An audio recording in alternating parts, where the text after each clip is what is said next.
बोल सांचे दरबार की जय।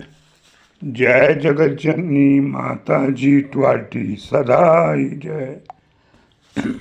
बोल मेरे दिल वाली सरकार की जय। सिया राम सिया राम।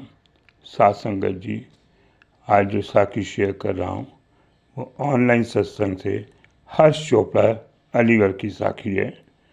बहुत ही इन्होंने अच्छी साखी बोली है और मेरा इनसे बहुत अच्छा संपर्क भी है और बहुत ही सेवादार हैं, सेवक हैं। वो लिखते हैं, जब कभी हम परेशान होते हैं या घबराहट होती है तो मेरे हजूर को एक आवाज़ दें तो मेरी हर आवाज़ को संभाल लेते हैं। जब कोई ना संभाले तो संभालते हैं मेरे दिलीप सिंह। जब कोई ना संभाले तो संभालते हैं दिलीप सिंह। कोई ना कोई रास्ता निकालते हैं दिलीप। जब जब संभाला है दिलीप सिंह, मेरे हजूर बाबा जी ने हमारी हर समस्या को उन्होंने दूर किया है। ऐसा कोई काम नहीं है जो मेरे हजूर बाबा दिलीप सिंह बेदी कर सकते नहीं। हमारे लिए वो काम बड़ा हो सकता है, लेकिन मेरे हजूर बाबा जी के लिए वो चुटकियों का काम है। संगत जी, जब हमारे पर कोई मुसीबत आती है तो मेरे हजूर बाबा दिलीप सिंह बेदी महाराज हमारी समस्या को तुरंत दूर करते हैं। हमारे जाने की देर होती है, हमें याद करने की देर होती है, वो तो हर पल पवन रूपी रूप से हमारे बीच में आ जाते हैं। सत्संगत जी, एक साखी है, पीलीभीत की संगत बड़े ही जोश से दरबार पे सेवा करती है और किसान हैं। साथ संगत जी, अक्सर हम लोगों ने जबलपुर में देखा होगा कि पीलीभीत की संगत लकड़ियों की बड़ी बड़ी लकड़ियों को हथौड़ियों से वो सेवा करते थे और भारी भारी लकड़ियाँ कंधों में उठा के चूल्हे पे ले जाते थे। संगत जी, उनको मैंने हमेशा दरबार के पीछे देखा है जहाँ वो लकड़ी का टाल को टालते थे।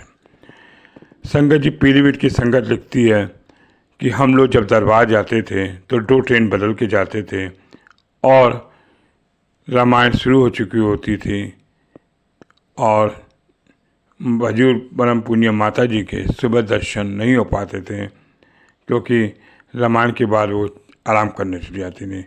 मेरे अंदर बड़ी इच्छा थी कि मैं परम पुण्य माता जी को रामायण पढ़ते हुए देखूं।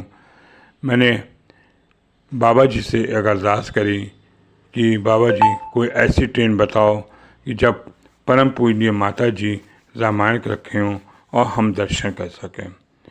इस आज से संगत जी, जबलपुर के जन्मदिन पे हम निकल गए और ट्रेन जहाँ से हमको बदलनी थी वहाँ से हम स्टेशन मास्टर के पास गए। स्टेशन मास्टर से कहा कि हमें जबलपुर जाना है, कोई ऐसी ट्रेन बताइए जो हमारी ट्रेन से कनेक्ट हो जाए और हम जल्दी पहुँच सकें। 2 बार हमने स्टेशन मास्टर को कहा तो स्टेशन मास्टर ने झुंझला के घबराहट से बोला, गुस्से से बोला, ऐसी कोई ट्रेन नहीं है और मुझे बड़ा बुलावर कह दिया। संगत जी, मैं वापस आया, निराश था।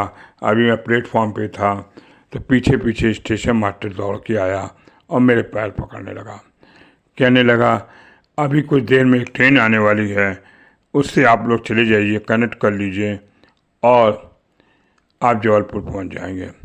मैंने कहा, ऐसा क्या हो गया?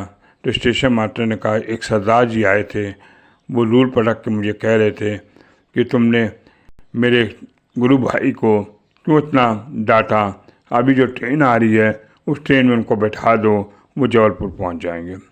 ऐसा ही हुआ संगत जी, हम लोग को ट्रेन भी आई और हम लोग उसमें बैठ गए और जो जबलपुर हमारी गाड़ी अक्सर 9 बजे पहुँचती थी, वो सुबह प्रातःकाल भोर में पहुँच गई और हम हजू का दर्शन करने के लिए मंदिर गए तो देखा परम पूज्य माता जी उस समय रामायण पढ़ रही थी और हम लोगों ने दर्शन किए।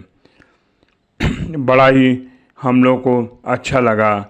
तो हम समझ गए कि वो सरदार जी जो थे आए थे वो हजूर बाबा दिलीप सिंह बेदी महाराज थे।